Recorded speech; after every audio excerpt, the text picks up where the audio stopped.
Stunning on the outside, and once you slice it open, you'll discover a soft and delicious crumb.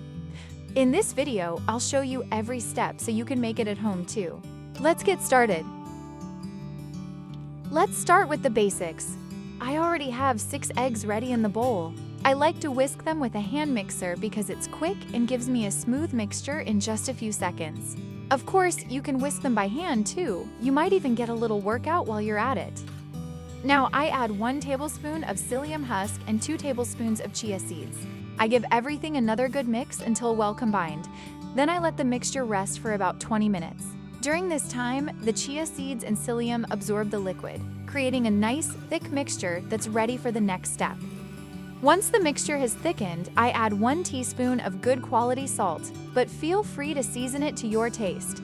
Then I add 1 teaspoon of baking powder and mix everything well until the batter is smooth and lump-free. What I love most about this bread is that it's made without yeast and with gluten-free oat flour. It's soft, delicious, and incredibly easy to make. Now I add 200 grams of gluten-free oat flour. As I mix, you'll notice the batter becoming thicker and nicely combined. That's exactly what we're looking for. If you enjoy my recipes and love healthy homemade cooking, I'd really appreciate your like and your subscription to my channel. Together, we can build a wonderful community that enjoys simple, delicious, and healthier recipes. Thank you so much for being here with me. Believe me, this bread is not only beautiful to look at, but it's also absolutely delicious. Give it a try at home and let me know in the comments how it turned out. I always enjoy reading your messages.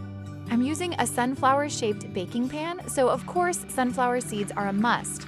I sprinkle a few on the bottom of the pan. Let me share one of my little baking secrets. I always soak the sunflower seeds for at least 12 hours, then dry them in the oven at 100 degrees Celsius until they're completely dry. Only then do I use them for baking bread.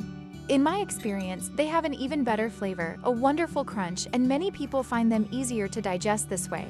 Now I add black sesame seeds to the center to create the look of a real sunflower. Then I carefully pour in the prepared batter, making sure the seeds stay in place. Using a spatula, I gently spread and smooth the mixture evenly across the pan.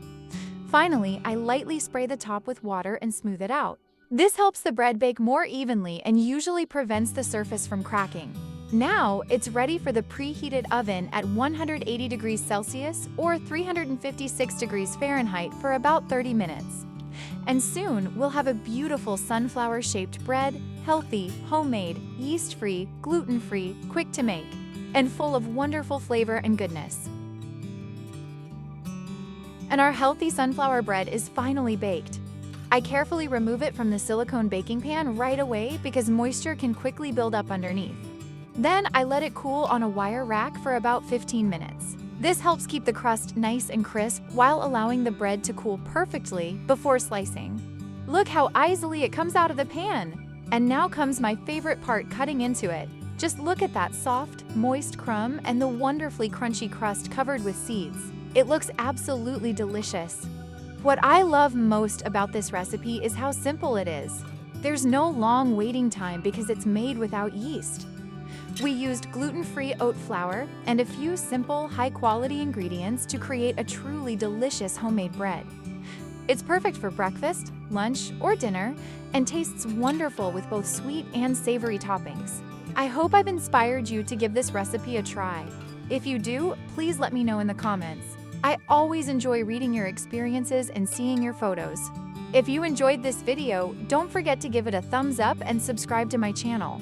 It really helps me continue creating more healthy recipes for all of you. Just look at how soft and fluffy the inside is. Even though this bread is gluten-free and yeast-free, it turned out beautifully. Every slice looks absolutely irresistible. My favorite way to enjoy it is with a homemade egg spread. The flavors go perfectly together. I hope you'll give this recipe a try. If you do, let me know in the comments how it turned out and what you served it with. Thank you so much for watching. I wish you happy cooking, good health, and I'll see you in my next recipe. And remember, the best recipes are the ones we make with love and share with the people we care about, Hera. I hope this sunflower bread finds a place in your kitchen too. If you enjoyed this recipe, feel free to share it with your friends and family so they can enjoy it as well. Thank you once again for your time, your support, and all your wonderful comments. They truly inspire me to keep creating new healthy recipes. Have a beautiful day, stay healthy, and I'll see you again very soon. Goodbye!